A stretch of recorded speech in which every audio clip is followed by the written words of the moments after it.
Alright, welcome back. So in this video, we're now going to talk about another topic that's, a bit of an extension from what we spoke about in the last video with the spiritual trade-off effect. This is kind of putting it in a slightly different framework, which is still very, very important. When I started thinking about things this way, it really helped me in my walk with Jesus Christ, right? So it just provides a framework that's very important, I think, when it comes to looking at your relationship with God in terms of the dynamics of subconscious energy, right? Which is really just using the tools He gave us, right? I didn't create these tools, right? It's just using the tools He gave us so that we would know Him, right? So that's really what we're talking about. So I remember one day, just before I get into it, let me just say the name of this section in the chapter. So I titled it Negative Pleasure and Positive Pleasure, and also Temptation. I didn't really felt like it would have taken up too much space if I wrote it here.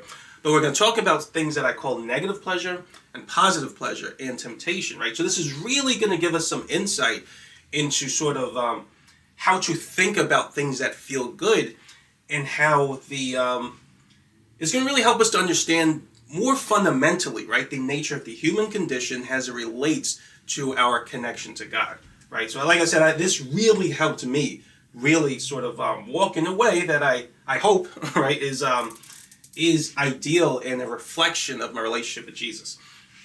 So before getting into it, I remember I was talking to my brother one day, right? And I was telling him how nice and how good it felt to charge spiritual energy. And one thing I actually forgot to mention that I'll just throw into this video, because, some people may experience this, is when I charge spiritual energy to really high levels, right, something amazing happens. Actually, I think it even happens not even when I charge it to that high levels. Sometimes if I shock charge it, I could get it too.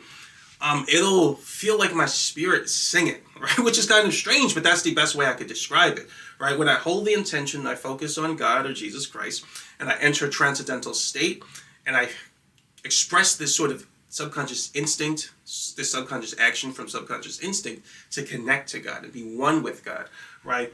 It feels like I just get this feeling like my spirit's singing. I feel all this positive and pure energy, and it just starts to feel like I'm singing inside. And I'm reminded of something that there's this lady named Carrie Cohan, right? So she's the one I think I mentioned before. So she had a near-death experience with God, which was actually very interesting. I recommend people read that. And she was saying, she talks about a song, right, in heaven, right, which I don't remember too much about other than the fact that she mentioned it. And I think Dean Braxton said something similar. I'm not sure about that, though, but I think he also mentioned that. And so it's possible, yes, that in heaven, lots of near-death experiences talk about music in heaven, but I remember those specific ones. And they also mentioned, I believe, that, like, it's almost like their spirit's singing, right? And that's also how I feel when I'm connecting to God. It's an amazing feeling. So I just want to kind of throw that in there, but it feels really good. And so my brother had mentioned, when I had spoken about how good it felt to charge spiritual energy, he talked about how I was getting addicted to spiritual energy, right? And I was telling him how, no, it doesn't work like that, because I already knew a lot of these principles. But I was like, no, you can't get addicted to it. But it's exactly the way I word it in the book, right? It is an interesting question, though, right? For someone who isn't experiencing spiritual energy and isn't charging it, but they're seeing you talk about how amazing it feels, they might think, well, maybe you're getting addicted to it. But it is an interesting question to ask, right? Can you become addicted to spiritual energy, right? Because it does feel really good, right? And we kind of recognize that if something feels really good, it's possible to get addicted to. So the way I like to think about it is when you're charging spiritual energy, you're just connecting. All that means is you're connecting to God more, right? It's just a term I use to say you're connecting to God. The more spiritual energy you have, the more of a connection you have, which means the closer you are to God and the more you feel His presence. But if, let's take angels in heaven, who you imagine have a huge amount of spiritual energy, right? Is it possible for them to get addicted, right? For everyone in heaven who's right next to God, right? Are they all addicted because it feels so good? Right? It doesn't sound right, right? It doesn't really hit. Something's off about that. And of course the answer is that you cannot, right? But I want to break it down then. Break down a few more things about that, because if spiritual energy feels really good, right, then shouldn't you be able to get addicted to it? Shouldn't you be able to get addicted to anything that feels good? Well, I've thought about this, I won't say a long time ago, but probably say over a year now from this video. But I've thought about it, right? And so here's my understanding of this idea, right? Because it doesn't feel addictive at all, right? But here's what's happening. Here's what I believe is happening. So, for one, the first thing you have to recognize is that when you connect to God, right? First of all, addiction does not make you feel like you're free, right? When you're addicted to something, you more or less have the attitude or the feelings of like, man, I don't want to do this thing, but I feel like I have to, right? It's too painful not to. Like, oh man, let me just do it, you know what I mean? So I can avoid the pain. No, right? And there's also some part of you is like, man, I don't want to do this, but it just feels so good, but I know it's wrong. Let me just do it. You know what I mean? That's how addiction feels. That is not how you feel the closer you get to God. You don't feel that way at all, right? So addiction feels more like a form of bondage. It feels like it's taking something away from you. When you connect to God more, you feel free, right? You don't feel free if you're fighting your urges not to do something, right? When you connect to God, you feel very, very free, right? So then it doesn't make sense to say that as you get connected to God, you can't feel free and become addicted at the same time. So as you connect to God more and you feel more free, which it's very easy to focus on the idea of being free and focus on God because they're connected, right? Freedom is a quality of God. When you focus on addiction and these uncomfortable urges to do something, whether you want to or not, right? It's hard to have those feelings while being connected to God because it's antithetical to God's nature. So from that perspective alone, we could say it is impossible to become addicted to spiritual energy. Spiritual energy represents the positive feelings that you feel, or there's a component of positive feelings as you increase it more and more. But then now we can ask another question. So how could it be that I can become addicted to things or feel things that feel good or cause me pleasure, right, if doing those things don't connect me to God, right? I hope I worded that correctly. In other words, I only become addicted to something if it causes me some degree of pleasure, right? But pleasure, if we really think about it, isn't pleasure a quality of God? It feels good when I'm feeling pleasure from something, right? But if something feels good, right, when it's causing me pleasure, then that would be a positive frequency, I'd imagine, right? And as I'm getting closer to God, I should be able to feel all positive frequencies at a higher affinity, right? So I feel them more strongly as I'm getting closer to God. Pleasure is a positive thing. I should feel that more strongly as I'm getting closer to God. But if I'm getting addicted to something, that would seem to indicate that I'm feeling pleasure in a way that's causing me to move away from God. So it doesn't really make sense, right? Like an obvious one is lust, right? When you have a lot of lust, it does have some degree of pleasure, but when you feel yourself becoming more addicted to it, you do feel like you're moving away from God. You don't feel that spiritual energy. So it's a kind of a strange dynamic, a strange dichotomy, right? How could pleasure, on the one hand, make me feel good and cause me to move away from God, but on the other hand, also feel good and cause me to move toward God, right? If I'm moving toward God, ostensibly I should be able to continue to feel pleasure. So something's off here, right? We can feel pleasure in a way that causes two different sort of paths that are bifurcated, right? I have to pick one. I can't do both at the same time. So the answer to that is kind of what I want to go through here. So the first part of that answer is that immoral behaviors can be form-morphed to appear moral. This, in addition to the nature of the body, can cause us to feel pleasure from immorality, right? So that's very important. So I'll break that down because it might be a little overly technical. But what I'm really saying there, and this goes back into what we talked about in chapter 7 of book 1. So I recommend to review it if it's not, if it's kind of a lot right now. But suffice it to say, in chapter 7, we talked about how when you look at something, right, external to you, or even when you imagine something, right, there are two aspects of its nature that can affect or stimulate you emotionally, right, through the reflection principle if it's something you're looking at externally to you, right. One aspect of its nature is how it appears in nature, right? So if it appears in a way that approximates a subconscious form, then it's going to stimulate you when you observe it and your intention reflects it, right?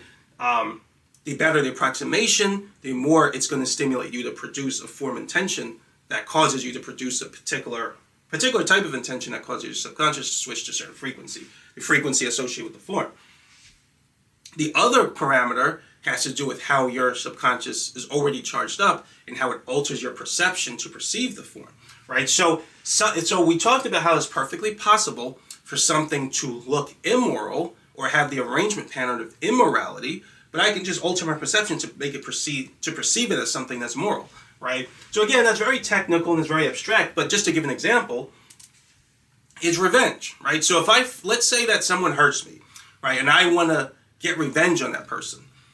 Let's say I have a plan, like I'm going to do this. Now that plan, when my intention expresses that plan in my mind, right, the abstract component expresses more or less the plan part of it, but that abstract command component still has an arrangement pattern in my mind. Again, I know that's kind of tricky to kind of get around, but things in your mind have arrangement patterns. So we talked about that in Chapter 7, Book 1. Now that arrangement pattern can have the subconscious form that looks like revenge. Now when it looks like revenge, our subconscious will switch to a particular frequency, the emotion we normally associate with revenge, and it feels very negative, right? So you can practice this, right? When we focus on the feeling of revenge, it feels negative. It does not feel good. So what people generally do is they say, no, they kind of have this sort of conversation in their mind, and they say, no, I'm not really doing this to just make myself feel better or to get revenge on someone. It's justice, right? Now, justice is something that's good, right? When we focus on God and we have this feeling of justice, it actually feels good because justice is a quality of God, right? So it is a positive quality. So if we form morph the subconscious form associated with revenge to look like justice, we feel better. We say, no, this isn't revenge, this is justice, right? And like I talked about that before, right? Whenever people produce an intention that basically creates a subconscious form in their mind, right? When they're engaging in some behavior, whether they're planning it or whether they reflect on their behavior at a later time, when they focus on it and their intention expresses what they did or what they're going to do, their subconscious, if it's an immoral behavior, their subconscious will switch to some negative frequency. And in order to reduce that feeling of negativity, they dilute the context. So they have this sort of mental conversation with themselves and do all this mental gymnastics to kind of make themselves not feel bad about it or convince themselves this is actually good. What they're actually doing is producing an intention to try to morph the form into a moral subconscious form, a positive one. Atheists do the same thing, right? So when they say there is no God and they feel that sharp negative feeling, what do? They form morph it to make it seem like, no, I'm attacking the Bible. This God in the Bible is bad and religion has caused all these problems. Right? And so when they do that, it doesn't feel as bad because they form morphed it to look like, I don't know, some type of renegade against evil. Right? And so they feel less bad about it. But here's the problem. Here's where this becomes very, very important. Is this part right here. So to go over this point, the sensitivity of spiritual energy causes you to lose it in spite of how much form morphing was done. And what I'm referring to there, is when you engage in an immoral or sinful action, right? So very important. I don't think I mentioned in last chapter, a moral action is a behavior or a thought that brings in spiritual energy. Immoral action is one that pushes it away, right? So that's what I mean by immoral action. But spiritual energy is so sensitive that no matter how much form morphing or mental gymnastics you do, right, when you engage in an immoral action, right, your subconscious will drop. Your spiritual energy will drop, and there's nothing you can do about it, right? That's the way God made it. In other words, it will not be, like let's say you engage in an act of revenge. Your subconscious will not be fooled by how much you try to make it look like justice. That's what makes it, these are part of the tools that God has given us so that we would always know when we're doing something wrong. And this is actually one of the fail-safes I was talking about, which I think I mentioned in chapter 7, right? So whether I'm engaged, if I say there's no God, right, no matter how badly I want to try to make it seem like, I'm fighting the good fight, right, against religion and all the problems it causes. Now, ostensibly, I can focus on some random image, some random character in my mind and say there's no God there and not feel bad. And atheists do that too, as a means of trying to reduce that negative feeling. But at some point, because it's so easy to lock onto God's nature as a subject because of spiritual drive, at some point they focus on the right one, and then when they reject it, they feel that negative feeling. And no matter how badly they try to convince themselves that this is righteous and I'm fighting the good fight against evil, their spiritual energy drops, right? They do not feel good, right? And because spiritual energy is too sensitive, you cannot form morph your way in. You cannot form morph to the degree that you trick it, right? So in other words, let's say I engage in revenge. If I just accept it as, oh, this is revenge, I know I'm doing a bad thing, my spiritual energy is completely going to drop, right? Because it's going to be a very pure charge at that frequency. However, if I say, on the other hand, that, no, this isn't revenge, this is justice. Let's say I take 100 days, right, to go through the mental gymnastics and convince myself that this form of revenge is actually justice. And so I did all that charging to alter my perception, and I carry out the plan. My spiritual energy is still going to drop, right? Because there's nothing I can do. Spiritual energy will not be tricked by your mental gymnastics. And so that's a fail-safe that lets you know that what you did was wrong. And so ultimately, what it comes down to is that spiritual energy, you will always basically know when you've done something wrong as a result of spiritual energy. And so engaging in immoral behaviors will constantly reduce your spiritual energy, which constantly reduces your ability to feel good, right? And so now I want to look at something else. I want to look at an interesting consequence of this. So, all right, so my camera cut off. Hopefully it stays on this time. So I think I left off right here, so I'll go over this. So it says negative pleasures are forms of pleasure that come from form morphing immoral behaviors. All right, so that's very important. So we talked before about the concept of pleasure, how pleasure kind of has like a weird dichotomy to it, right? Because pleasure, in theory, should be a quality of God, right? So as we get closer to God, we should experience more pleasure, right? So pleasure is a good thing. We like it. But at the same time, if we're addicted to something, which we established wasn't a state that we get in as we get closer to God, we're addicted to something because it's causing us some form of pleasure, right?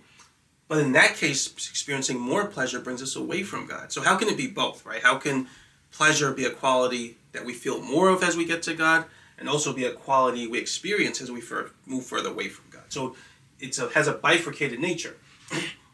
Well, the reason has to do with this right here. So it has to do with form morphing immoral behaviors. So to break that down, what that basically means is it pretty much goes into exactly what I said in chapter 7, right? So the way a subconscious form appears to you, which I think I said a little bit earlier too, before the camera cut off.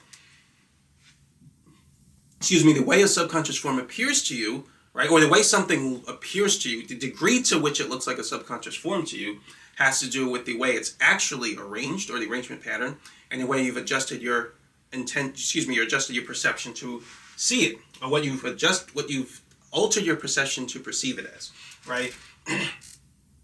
Now, something very interesting happens there, right? So we talked about how spiritual energy is so sensitive that it doesn't, no matter how much you form morph some subconscious form, it still knows, right? You can't trick it. It's still going to drop. Now, let's say I engage in some form of behavior, let's say revenge, right? So revenge is a negative subconscious form or immoral behavior. If I engage in the act of revenge, my spiritual energy will drop a little, right? So I'll feel a bad feeling because I'm moving away from God, which feels bad. However, if I form morph it to look like justice, then some aspect of that experience will still feel good, right? Because even though my spiritual energy dropped, it didn't drop all the way. It's not down to zero. So now I can't feel any positive emotion no matter how hard I try, right? So when I engage in the act of revenge, I lost a little bit of spiritual energy, which felt bad, but I can still use the spiritual energy I have left to form morph the behavior of revenge that I'm using my intention to express in my mind. And so this is an interesting concept of spiritual energy, which we pretty much alluded to this whole time, but just to put it more explicitly, spiritual energy is what allows you to alter your perception to perceive something as good, even if it's bad, right? So even if it's a immoral behavior or a negative subconscious form, I can still use whatever spiritual energy I have to alter my perception to perceive it as something good. Now, here's the thing. If I engage in revenge, right, and I alter my perception to perceive it as good, I'll still be able to feel some degree of positive emotion, or in other words, pleasure from that revenge. But so the pleasure part is coming from the degree to which I morphed it to look like justice, right? And justice is a quality of God, so that's good. But my spiritual energy still dropped. There's nothing I can do to avoid that. So in that case, if I engage in revenge, but morph it to look like justice, I'll experience a good feeling, which comes from it appearing like justice to me, but I'll experience a bad feeling at the same time from my loss of spiritual energy. So they come in pairs. And so that experience, that's a very interesting experience, right? To feel a little bit good, but feel bad at the same time. That's what a negative pleasure is. So that's what I mean by that concept. Negative pleasures are pleasures that, exactly like it says, comes from morphing in an immoral behavior. And I'll give some examples of that, but just to go over this next point, negative pleasure always results in the loss of spiritual energy, right? That's basically by definition. And what I'm really getting at there is that the more you engage in a negative pleasure, something that feels good, but is actually pushes spiritual energy away, the more you're going to lose spiritual energy, right? And you're going to lose it more and more and more until eventually you have so little spiritual energy that you can't feel any positive emotion that much, right? In fact, it starts to even lose the degree of pleasure, right? Which is consistent with this whole theory. So what's a good example of that? Revenge, right? So if you live your life, so revenge, like I said before, I think I said it before the video cut, if you, let's say you focus, somebody hurt you and, you hate it and you want to get revenge on them, right? Now, if you want them to be brought to justice, you feel something good in your heart because justice is a good thing. Justice is a quality of God. Revenge is immoral. It's a form of self-righteousness. Right? You don't have the judgment to sort of say what should happen to a person, right? But let's say I live my life getting revenge on people, right? I can morph it to look like justice, and I'll feel good when I get revenge on someone and they got their just desserts. But there's always a part of me that's going to feel bad every time I got that revenge. Like, man, I shouldn't have done that. That was too much. I know it feels, in my mind, I'll feel like they deserved it, but something in my heart's telling me it was still wrong, right? Now, let's say I continuously have this vendetta about people who harm me, right? Let's say this is some type of cartoon or TV show where where TV shows or movies like that, where all these people hurt some guy, and maybe they hurt his family, and now he gets this revenge to track all of them down and sort of get revenge on them, right? We see movies like that. If a person actually lives their life that way, right, they're going to notice it's like it gets harder and harder and harder for them to feel anything, right? They feel, so they're losing something in the process of getting all this revenge. It might feel a little bit good in the moment, but in the long run, it feels, something about it doesn't feel right. As they get more revenge, their ability to feel any emotion at all, right, is going to drop because it's just that feeling of revenge has consumed them, and it feels negative. And eventually, it's not even going to feel a little bit good anymore. In the beginning, it felt a little good to get revenge, but as you keep getting revenge, it's just going to make you feel more empty. And when you get revenge on somebody, you don't even feel a little bit good, right? You just feel emptiness, depression, a form of depression, and like you just don't feel good. And it's like you can't feel good no matter what you do. That's because your spiritual energy has dropped so much. So whenever you engage in negative pleasures, it always starts out, you feel bad when you first do it, but it's not so bad, right? And if you keep doing it, right, over and over and over, you're going to notice your ability to feel any form of pleasure at all from it starts to drop, right? However, you're going to notice it starts to drop, and when it starts to drop, you're going to notice that you can't feel any emotion almost at all, right? You can still experience positive emotions a little bit, but you just barely, right? And that's because your spiritual energy has dropped. So negative pleasures always result in the loss of spiritual energy, and as you continue to engage in them, you lose more and more and more spiritual energy and lose the ability to feel anything good.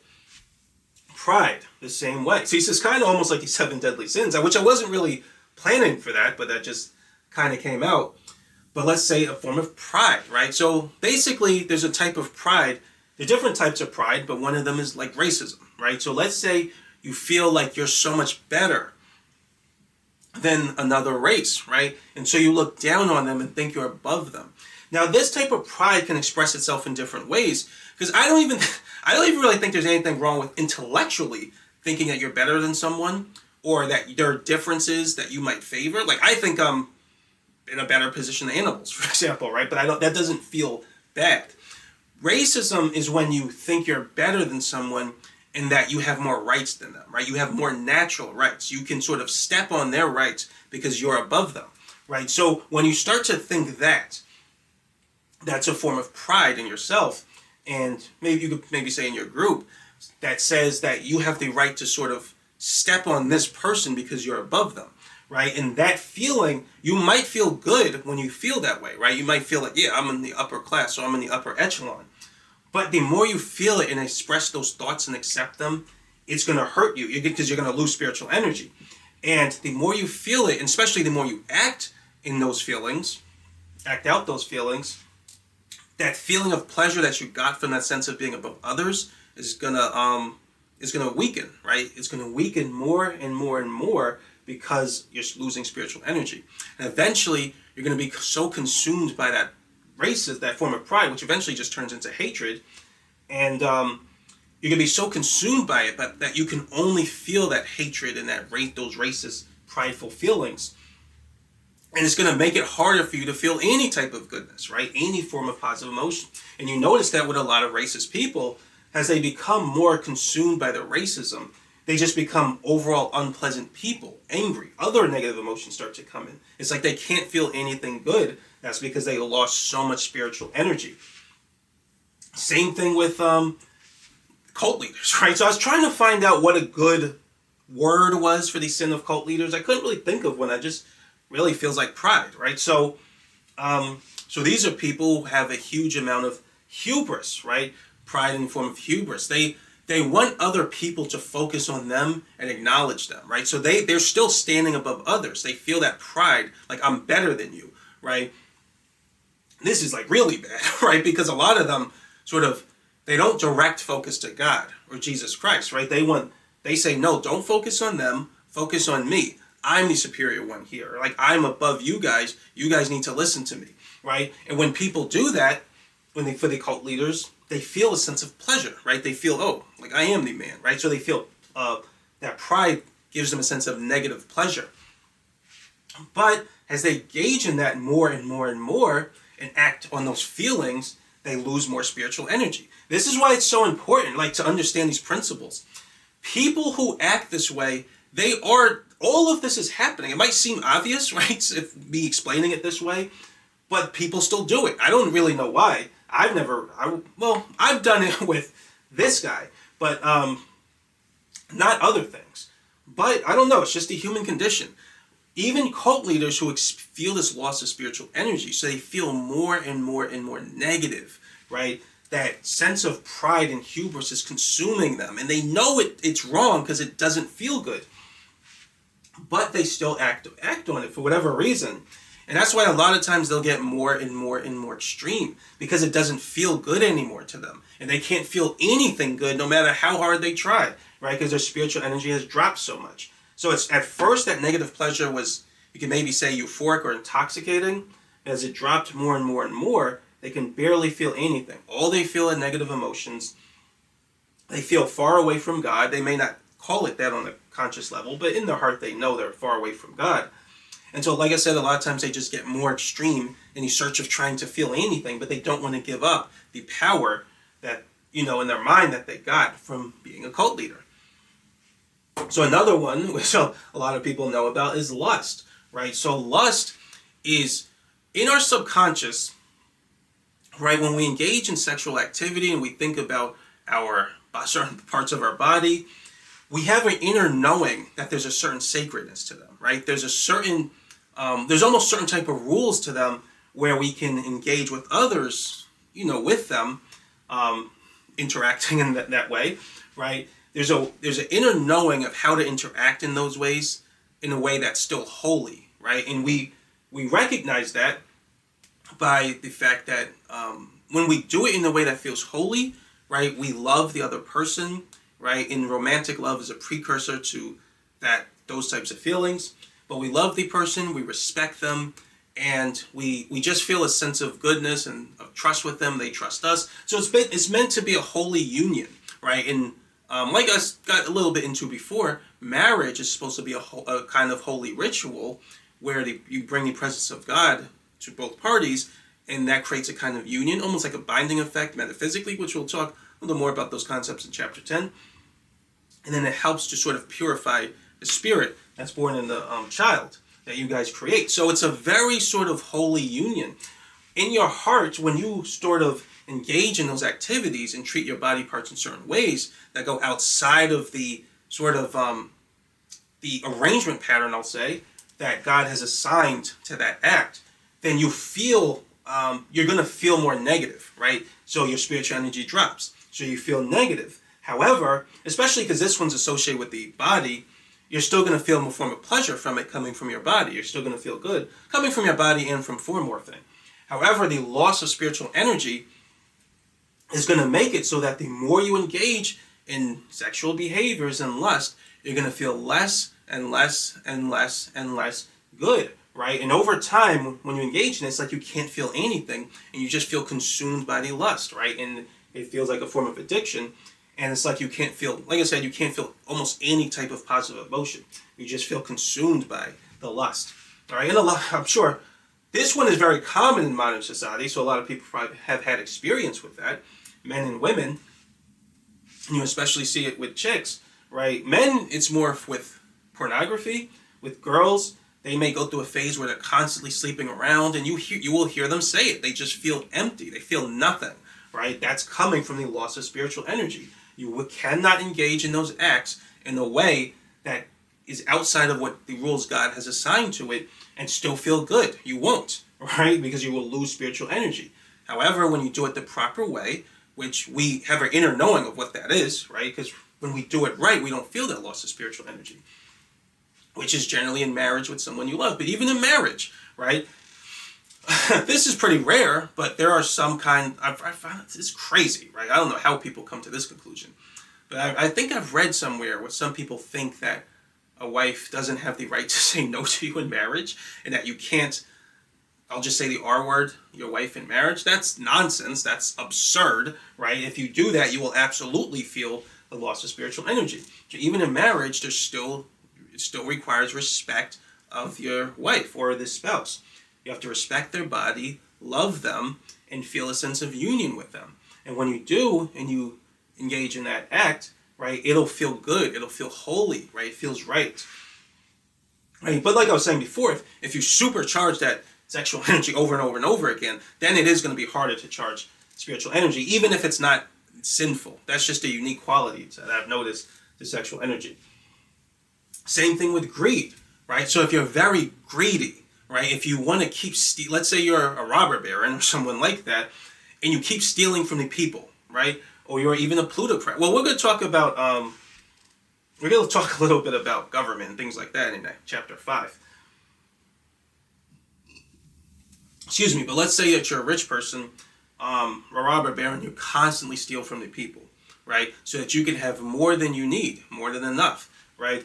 You will. I know it probably doesn't look like it to us, but I 100% believe that these people feel that greed in their heart causes them to feel negative. So when they get a lot of money, let's say they, something occurred and they, the stocks increased or whatever, or they do stock buybacks, and they feel all they recognize they made a whole bunch of profit. They'll feel a form of pleasure, like, yes, or I got all this stuff. However, as they keep sort of focusing on getting all this stuff and having it for themselves so other people can have, taking from them so they can have more, they feel that emotion of greed. And that negative pleasure starts to drop more and more and more until eventually, it's like I said, like I keep saying, they can't feel anything. They feel consumed by the negative emotion of greed. And even as they gain more, it's like it doesn't really do anything. You don't feel anything from it. And this is actually what I think, if I can say his name right, Epicurus. He was talking about different types of happiness and how some forms of happiness are I forgot what exactly with how we worded it. Some form of happiness are basically insatiable, right? No matter how much you satisfy them, they're never satisfied. Or how much you try to satisfy them, you never actually feel satisfaction, right? There's no end to it. And that's because of this. So when someone engages in a greedy act, right, and they gain more from those thoughts and those behaviors, they'll feel good in the moment. And then they're like, yeah, I want more of this. And so as they keep doing it over and over and over, they lose a whole bunch of spiritual energy. They don't feel that negative pleasure as much anymore. And what they do is they double and triple down. Because it made them feel good in the beginning, they try to get more. They need more. So it's almost basically a form of addiction. And so they want more profits, more money, right? More resources. Because they want to try to get this boost, this high again. But the more they even manage to do it, which is more or less just shock charging it, then they lose more energy. They lose more spiritual energy. So it's like a feedback loop. Now when they lost more spiritual energy, now it's even harder to feel anything good from gaining more things through your greed. So now they want even more, right? And it's an endless feedback loop. And the more they can get, the more they might be able to shock charge themselves just a little bit to feel a little bit of negative pleasure again, which is exactly what happens when someone's addicted to something.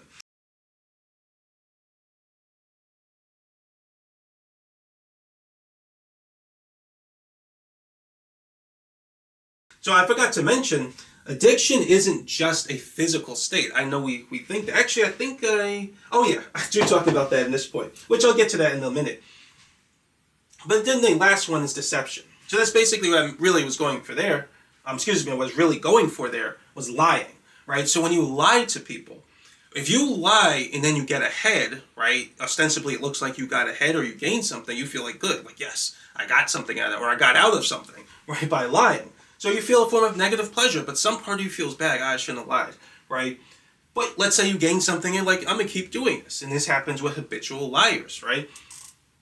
They'll keep lying because they recognize that by lying and deceiving others, they got something out of it, right? They gained something. It seemed like they were gaining something. And so they keep lying. And as they lie more and more and more, that negative pleasure, like I keep saying, drops more and more and more. And then they feel consumed by the lies, right? It starts to not feel good. Their conscience is eating away at them. So they'll be consumed by it. And maybe they have to come up. I don't know. It's that one I haven't studied too much because I think there aren't too many people who do that. But I imagine a person in that state would probably have to come up with bigger lies and bigger sort of deceptions in order to try to feel more negative pleasure from it. So there was I was watching this this thing on YouTube about this woman who she had cancer. And she kept lying to people and saying she had, well, no, she didn't have cancer, but she kept telling people she did. And she got all of this attention. I think she got a lot of money and donations and things like that. So she felt negative pleasure. She felt the feeling of abundance from greed and from deception, from lying, right? But in her heart, she knew it was wrong. And in her heart was eating away at her. People pretend like this is not happening to them. I know the subconscious, so I know this is happening to them. Their conscience is eating away at them, right? And they feel as they lose more and more spiritual energy, when they lie, right? It gets harder and harder and harder for them to sort of feel anything good, right? But they don't want to get out of the lie because that's kind of their bread and butter. So they keep going with it. One thing that's kind of interesting that I noticed is people who will commit a crime, right? And they'll commit a crime, it's very obvious, right? And then they go to like a police station, and the police station reads them their rights, right? And then they sort of interview them. A lot of times that person will confess. They'll just confess to the crime. Like, they read you your rights. You know that this will be used against you in the court of law, and you're going to go down for it. Well, why do they do that? By the way, this is, in my belief, my relationship with God, that's actually a great thing when they do that. They get a lot of points with God for doing that.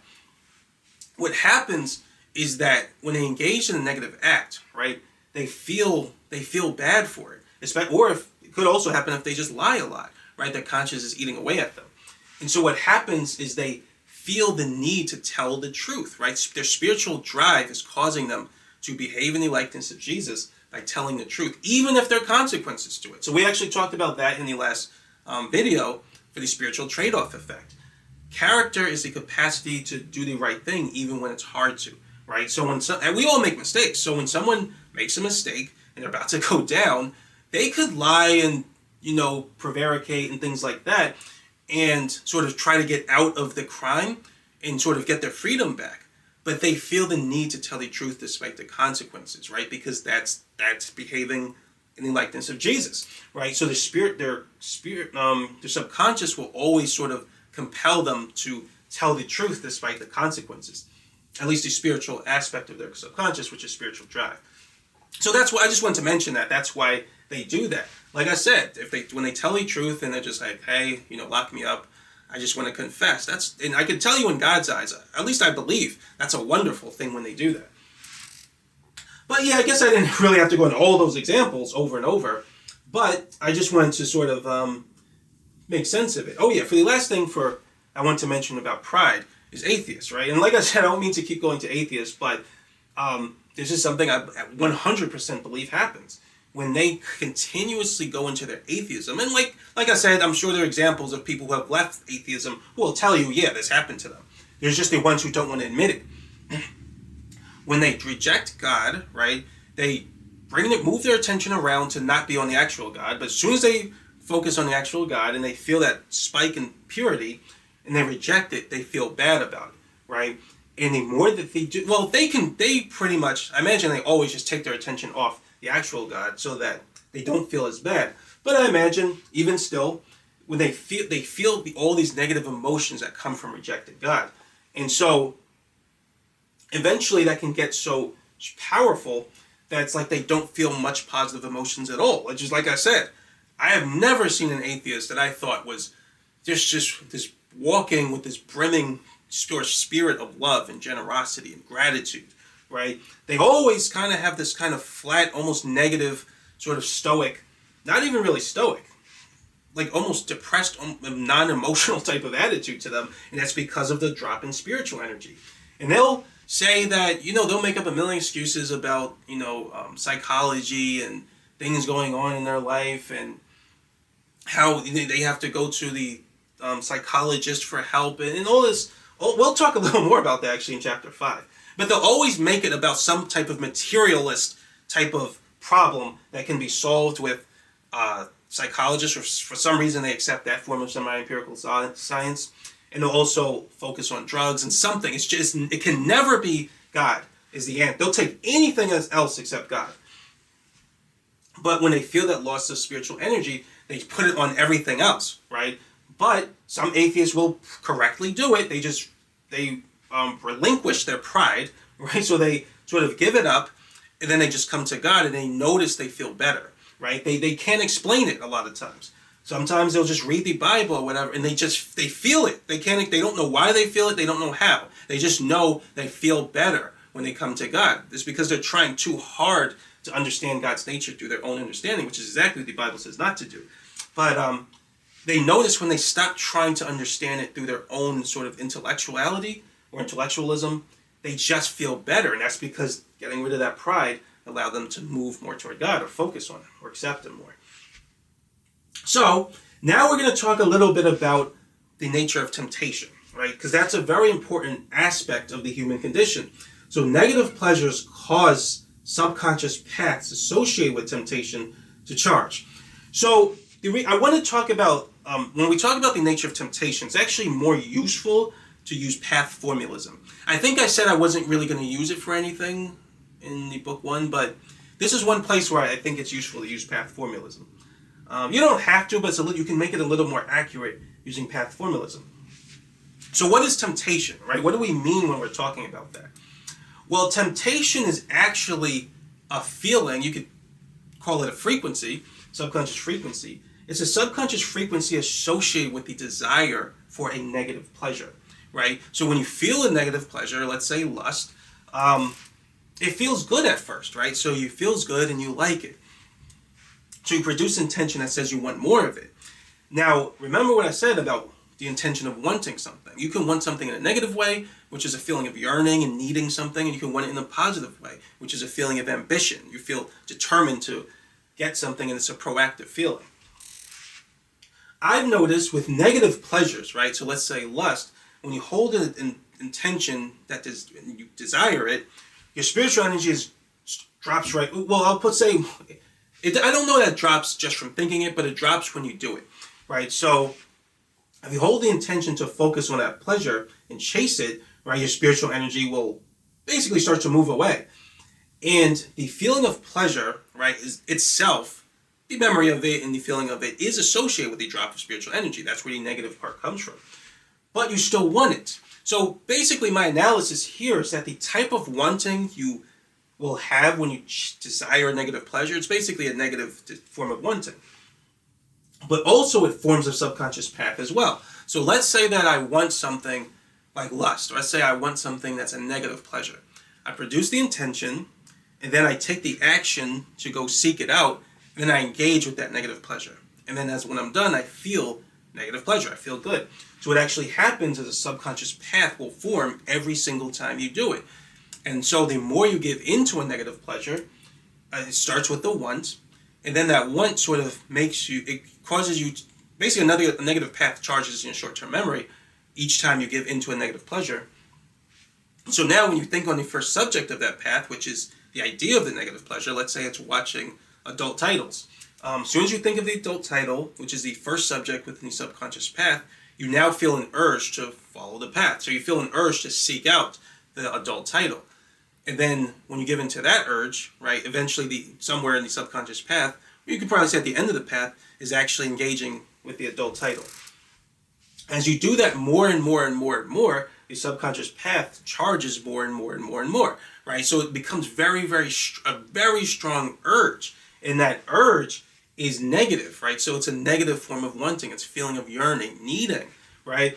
And that's what, in that general feeling of that type of wanting is what we call temptation. So it's very important. Things that tempt you are negative, right? You will never experience you'll never experience temptation with something positive. We'll talk about that in a moment. But all negative pleasures tempt you. And so when you constantly give into those temptations, the subconscious path charges more, and then, later, that path will be accessed again, right? And then it's going to have a very intense charge, so the temptation gets stronger. And then it gets harder to resist it. And when you give into it again, the subconscious path charges more, right? So it's an endless feedback loop. The more you give into temptation, the more the subconscious path associated with temptation charges, right? And then it's just going to be harder to ignore it later. And when you keep doing it over and over, you get this guy. So addictions result from prolonged charges of the temptation subconscious path. In other words, remember what we said before. So the more you charge your subconscious, or when you charge your subconscious at a particular frequency for a prolonged period of time, your body actually starts to change. And so when you charge a temptation-based subconscious path for a long period of time, your body will start to change in response to that temptation path. It'll change in a way that makes it easier for you to charge that path, right? We'll talk more about that in chapter 8 when we talk about chi energy. But so your body will actually start to express itself or express changes that kind of look like addiction and make your addiction stronger. And so, as you can see, right, so the more you give into temptations and the more you give into negative pleasures, the more you're just becoming addicted to it. And that's not good. So like I said, in my walk with Jesus Christ, this is kind of an interesting paradigm that I came to realize, because I'm always looking at everything through subconscious energy, right? And so recognize that things that tempt you, right? If you feel a temptation, like, I really don't want to do that, but I need to, right? This is kind of the dynamic. It feels good, but it feels good in a negative way. When you get engaged with that negative pleasure, right, you might feel good in the moment, but you're always going to feel bad about it. And that has to do with that bad feeling is coming from the drop in your spiritual energy. So you always basically want to recognize like what's going on with your subconscious. Negative pleasures always start very high and euphoric, and then they always drop gradually into eventually feeling like nothing, right? You can't feel anything. That's basically the model of their behavior. If I were to graph a function to model their behavior, that's basically how it would look. So now we're going to look at the opposite of a negative pleasure, right? So now we're going to look at the pleasures that are associated with God, right? That don't require form morphing. So to go here, positive pleasures are pleasures that require no form morphing to feel good, right? I don't have to sort of focus on this. If I produce an intention that approximates a particular subconscious form, I don't have to try to form morph it to something that is good to try to feel a good feeling from it. I can keep it exactly as it is and still feel good. So a good example of that is gratitude, right? So if something happens and I'm like, man, that was really, I feel really grateful for, let's say I feel grateful for something I have. Something happened to someone else, right? And I'm like, man, it's so good that I have this, right? I don't have to try, I don't feel a negative feeling and then I have to form morph into something else to make it feel like, to sort of keep that good feeling of being grateful for what I have. It doesn't require that at all, right? I can do that, and we talked a little bit about this in chapter 7. I can do that with something negative, and it's not done often with gratitude, but there are times where, for example, forgiving someone, which is one of the things I talk about here. If you forgive someone, you will always feel a certain positive pleasure from it. You'll feel the increase of spiritual energy, so it feels good. Now, you can do a whole bunch of mental gymnastics and make it look like something bad, but you will always feel a little bit good when you forgive someone. So it's the reverse of what we talked about before. That's because your spiritual energy increased a little bit. Doesn't matter how bad you tried to make it seem through mental gymnastics and form morphing, you will always feel a little bit good because the spiritual energy is very sensitive, right? Some spiritual energy came in from you forgiving someone, no matter how hard you tried to prevent it. And once again, these are the tools God has given us so we would always know. That's one of the fail-safes. We always know when something's right and wrong. But when you focus on when you feel a sense of gratitude, you always feel good. And you can charge spiritual energy while focusing on gratitude because that's a form of pleasure aligned with God's nature. So just to go over these ones, which I don't think these probably require too much explanation, but the feeling of love. So there's negative love, like romantic love, which is very possessive. But there's positive love, which just respects the person and adores them and celebrates them. There's love, self-discipline, so controlling yourself, right? Like we talked about that last chapter. Like when you're dieting, right? It can be very tough to diet because your body's giving you all these cravings. But when you say, no, I'm not doing that, right? You will feel some spiritual energy come in. Discipline is very important. Same thing with money. When you have a lot of discipline with money, you will feel good for it. You'll feel responsible. Honesty. So I talked about that a little bit before, telling the truth. Even when there are going to be a whole bunch of negative consequences to telling the truth, you do it anyway. You just feel better for it. That's a representation of spiritual energy coming in. So honesty. Humbleness. Not putting yourself above others, right? Just being, kind of cool and not believing in yourself, but not doing it in a way where you have to put others down. That's a form of humbleness. Altruism, so giving to others. All of these things they don't require any type of form morphing or mental gymnastics, right? As soon as you sort of do them, you just feel good, and it's very easy. And that's because these provide what I call positive pleasures, right? So there's, I was just going to say, I was thinking about reading this, but just to say, there's negative pleasures and there's positive pleasures. So it's very useful to think in terms of your relationship with God and pursuing God to kind of break it down into these two types. Negative pleasures always have temptation. Positive, let me actually go over this. But, so positive pleasures, or I put in parentheses, holiness, so being in a holy state, require strength of will, while negative pleasures, which represent sin, moving away from God, require weakness of will. So that's very important because the thing about temptation or negative pleasures is that they kind of have a certain kind of advantage over positive pleasures. And this was something I realized.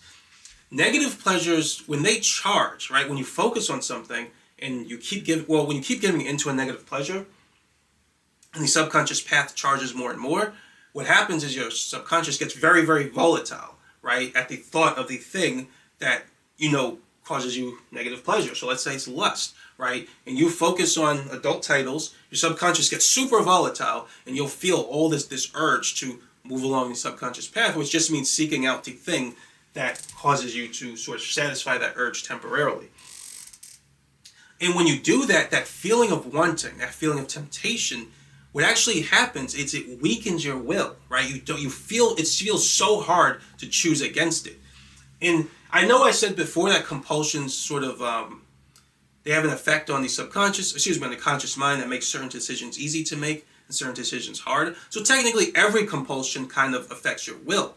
But temptation is different, right? It's different it's different from other kinds of compulsions. It specifically feels like it's weakening your will. Like you just don't have willpower, right? It's a very unique phenomenon. It's kind of hard to explain it, but I think everyone knows what I'm talking about. And so the more you give into a temptation, the more weak you feel to choose against it. And that's where addiction comes from. And people, it's like a form of bondage, like a form of slavery, right? And you, like I said, everyone kind of either has experienced that or knows someone who kind of is in that situation, whether it be lust, drugs, alcohol, doesn't matter, right? And it's like it's so hard for them to just get out of it. It's because temptation robs them of the strength of their will. And it's so much harder to fight it when it has its charges more. But holiness or positive pleasures, they don't have that advantage of robbing you of your will. So in a sense, temptation, it has a certain kind of advantage because it weakens your will and makes it harder for you to fight against it. But positive pleasures they don't do that, right? Because when you feel positive pleasures, you feel freedom.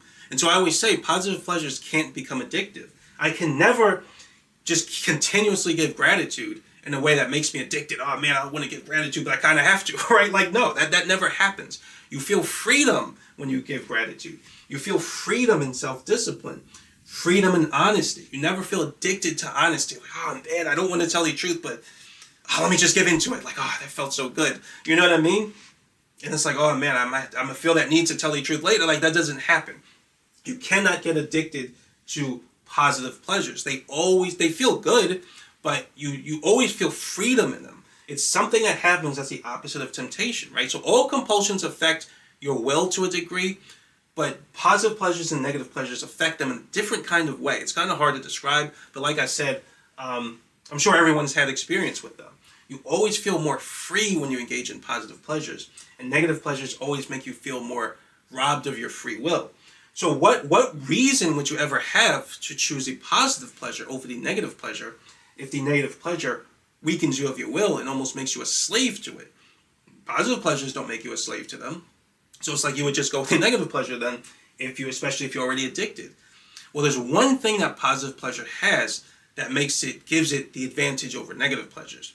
And that's the component to it that is holy, right? In other words, positive pleasures bring you closer to God. And so the only reason you would ever choose a positive pleasure over a negative one, especially when you're already addicted to negative pleasures, is you would only do it if you truly want the goodness of God. And that's what I kind of talked about, I believe, in chapter 2 of this book. Because some part of you knows that something doesn't feel right with the negative pleasure. No matter how good you might describe it as feeling, something in your heart feels wrong. And when you engage with positive pleasures, that feeling goes away, right? You feel good. It's not just that you don't feel wrong. You feel good. Something feels right. It feels holy. And I see this all the time because a lot of people don't think in these terms, but with lust, right? A lot of, especially the atheists, they'll say, oh, it's perfectly fine to watch adult titles as long as you're not doing it too much. But what they're trying to do is they're trying to cause you or convince you to ignore what your spirit's telling you.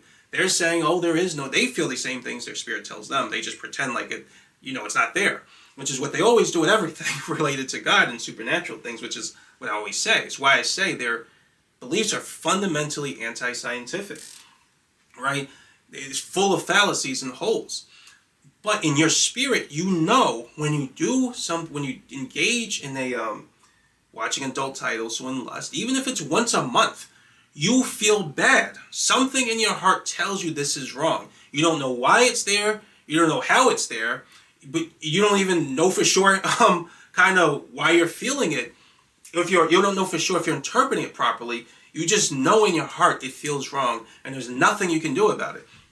I've seen so many people try to explain it in terms of sort of hormones and changes in body chemistry, when you like, oh please, whatever. They come up with anything to try to explain it in a way that is not related to God. It's so amazing.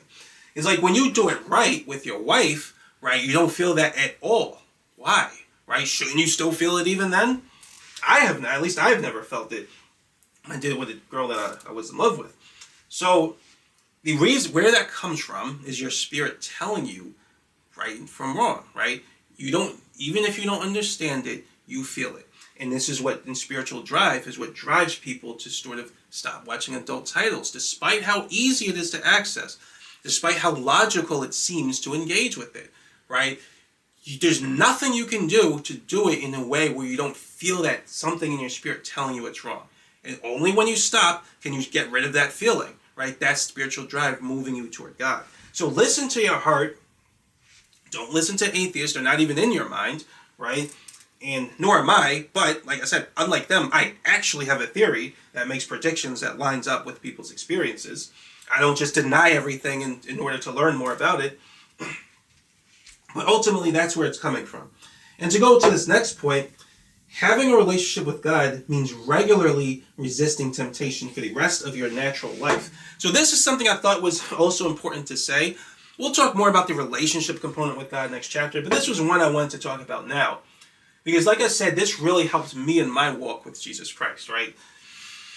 Because like I was telling you the story before in one of the earlier videos, that when I really started coming to Jesus, I eventually realized that I couldn't vacillate between charging a little spiritual energy here and then giving up some of it so I can go back to lust, and then doing that for a little while and charging spiritual energy, because I couldn't do both at the same time. They're just opposites of each other.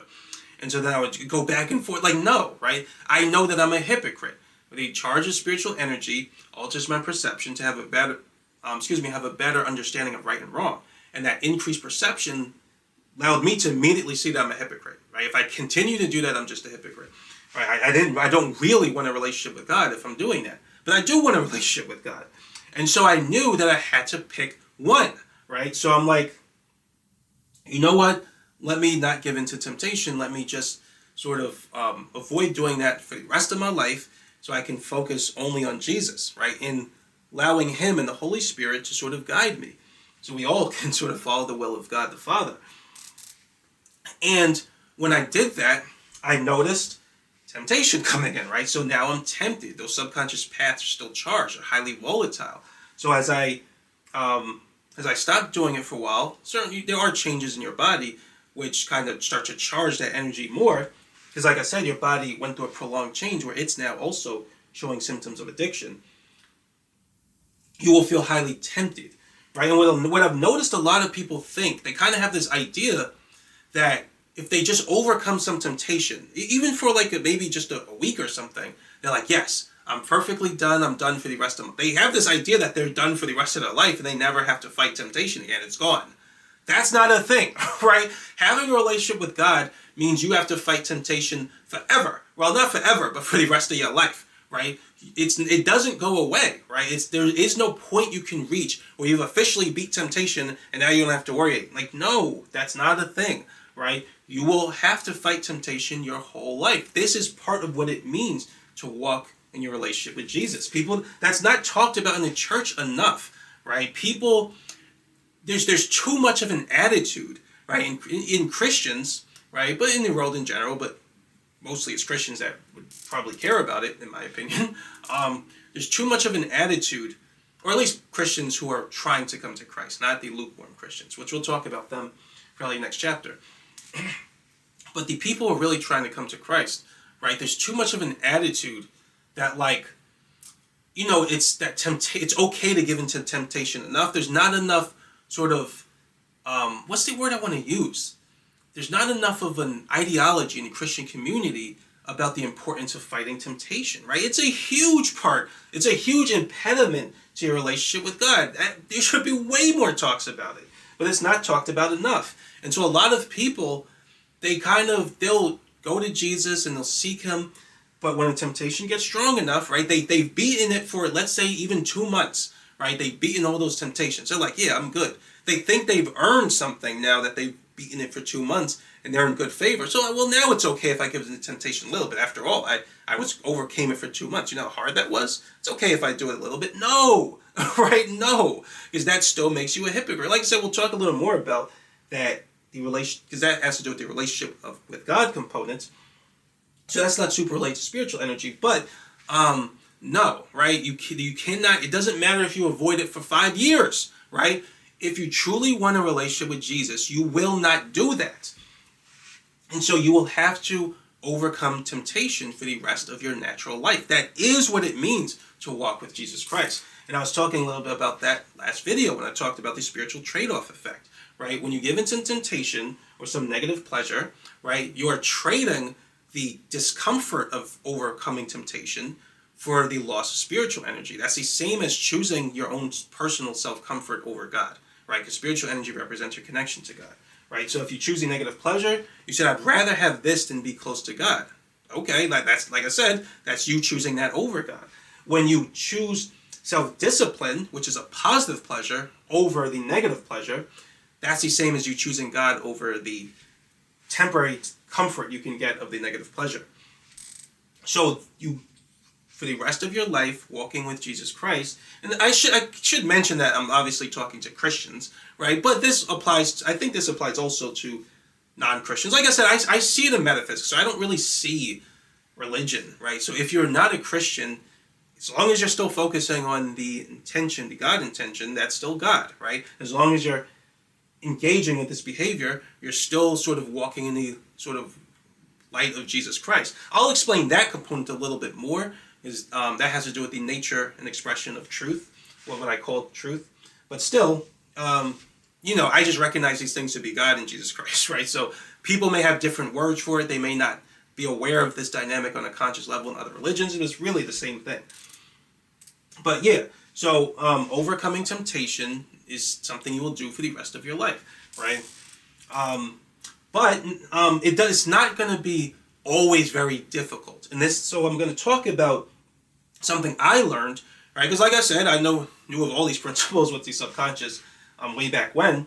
So for me, it was a very obvious sort of step to just apply the principles of subconscious to overcome temptation when I finally decided to.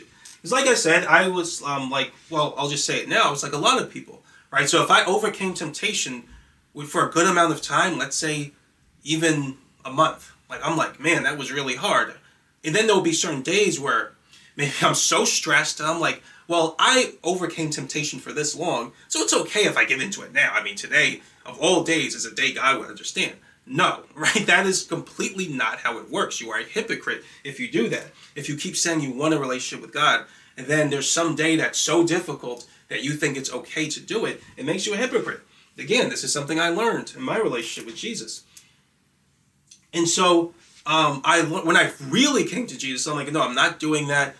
I don't care how hard it is. Every day, for the rest of my life, I'm not going to do this. You know what I mean? It makes no difference, what I went through that day. I'd rather die. I'd rather die than do it again. So I came up with this kind of idea of how to overcome it. All right, so I came up with a kind of, almost an acronym of, more like a strategy though, an acronym representing a strategy of overcoming temptation, right? So, like I said, this was just me applying very basic principles of subconscious energy mechanics to this idea. So just to read it off here, I overcome temptation with what I don't really call it this, but I just put DWT to remind myself of it in this video. So I say it properly. So it's basically 3 steps to overcoming temptation. Basically, it's don't do it, don't want it, and don't think it, right? So sometimes I get confused with the order. That's why I wrote it down. But yeah, you don't do it, don't want it, and don't think it. So what does that mean? So basically, in walking with Jesus, it's not always going to be so insanely hard to overcome temptation like it was in the beginning, right? It would be like torture if it were like that your whole life. So eventually the temptations get extremely weak and it's not a big deal anymore. But in the beginning, they're very strong. So the first thing you want to do, the first way you would start it, is to not do it. So the thing for me was always adult titles, right? So I remember when I was younger, This was years ago, right before I was studying the subconscious. I went about a month without doing it because it just felt wrong. Didn't know why it felt wrong, but it felt wrong. So I stopped doing it, right? Which was good, right? I didn't do the act, and that's a good thing.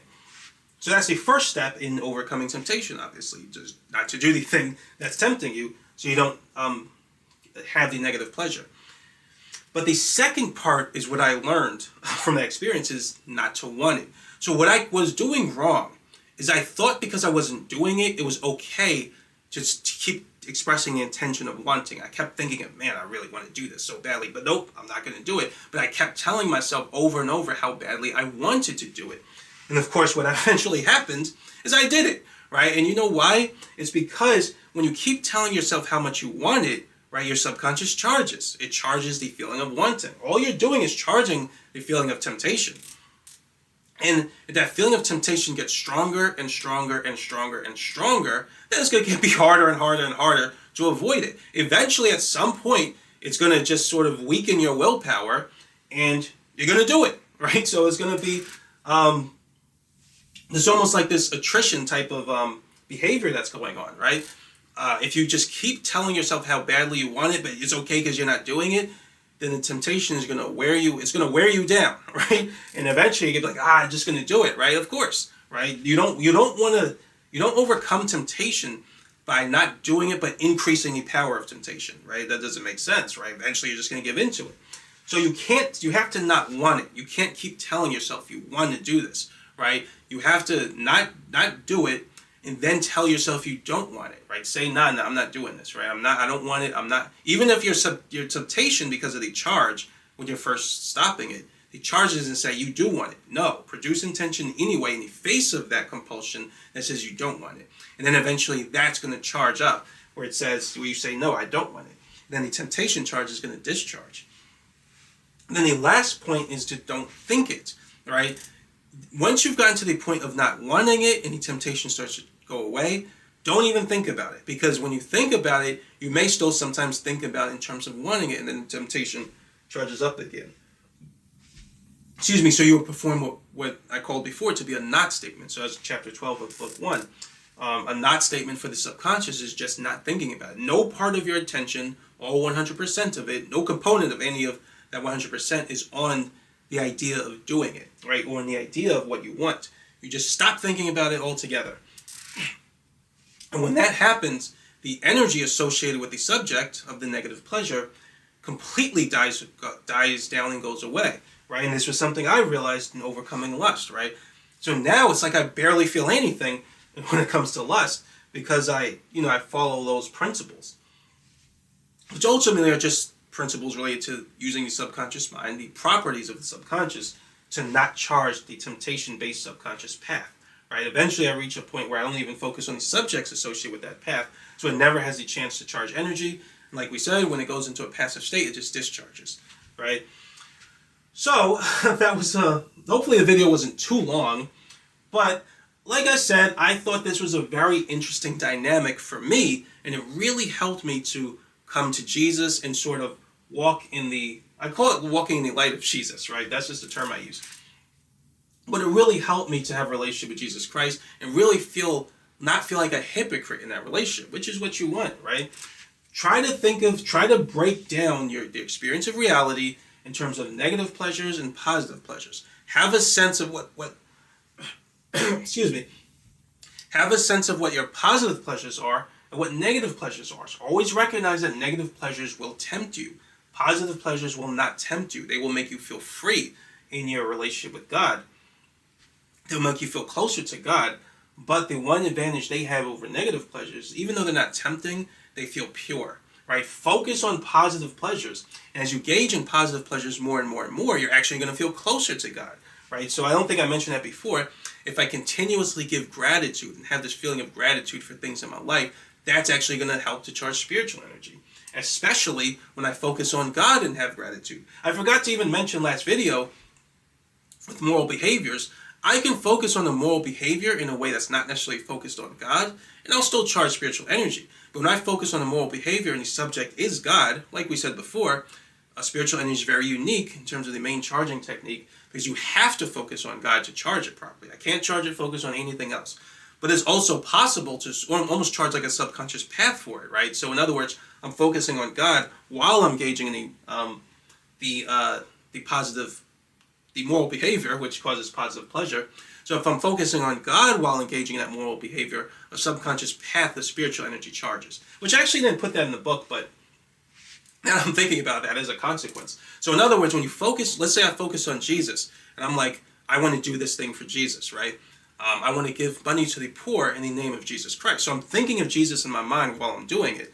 Then as I do it, I'll bring in spiritual energy from the moral behavior, but I'll bring it in so much more purely because I did it for Jesus. And that's as opposed to just doing it for my friend or something.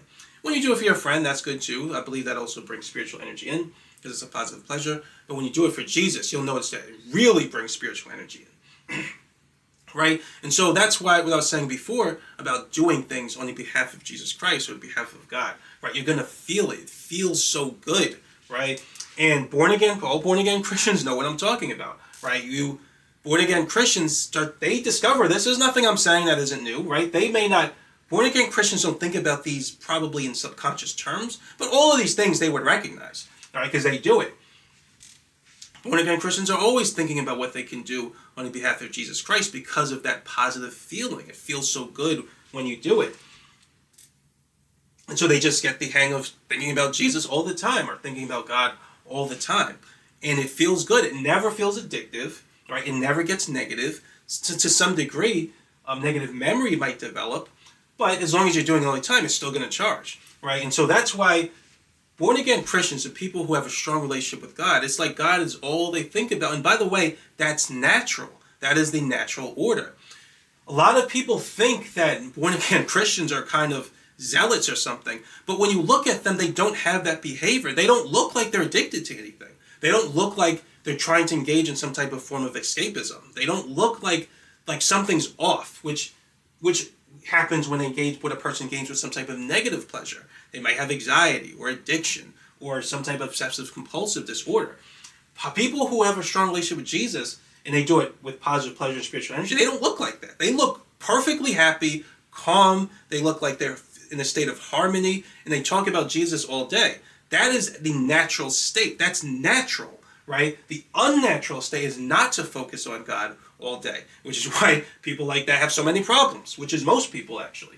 In heaven, I guarantee you, there are no people who are like, oh yeah, I forgot God is here, right? Like, no, the nature of God is so embedded into your heart, right? That you pray. We'll talk about what it means to praise God, right? Some people they think it means like stroking someone's ego. That's not what it means. But you have this inner need to praise God all day, right? Because of what God is. And that is the most natural state. So people like that in heaven are like that all the time. All near-death experiences confirm it. And we really should be like that down here too on earth. When you focus on Jesus like all the time and you just constantly focus on him throughout the day and like, I want to do this for Jesus. I want to do like you feel it in your heart. You feel so good and you feel in such a state of harmony and goodness, right? And all the things you get from negative pleasures just sort of go away, right? Because you're not focused on those anymore. You're focused on a positive pleasure, which is that feeling of serving Jesus. Like I said, all born-again Christians know what I'm talking about. But yeah, so, like I said, I think this video went on too long, but just to reiterate one last time, it's good to think of your walk with Jesus and with God in terms of negative pleasure, positive pleasure, and temptation, right? This really helped me to sort of think in a way that helped me to recognize kind of what I needed to do to have a strong relationship with God. And I've been good ever since, right? Like I said, it really helped me. In the next video, we're going to talk about, that'll be the last video for this chapter. I know this was a long chapter, but there's a lot to discuss in terms of the connection between the subconscious and God. But in the next video, we're going to talk about these same ideas, but more in a general perspective, having to do with what feels like the purpose of life. So we haven't gone too much over the purpose of life yet, but actually we did a little bit. We're going to talk about it in the next video too. And then we're going to talk about it in a more broad sense in chapter 9. All right, but yeah, that's it for now though. Thanks for watching, and I'll see you next video.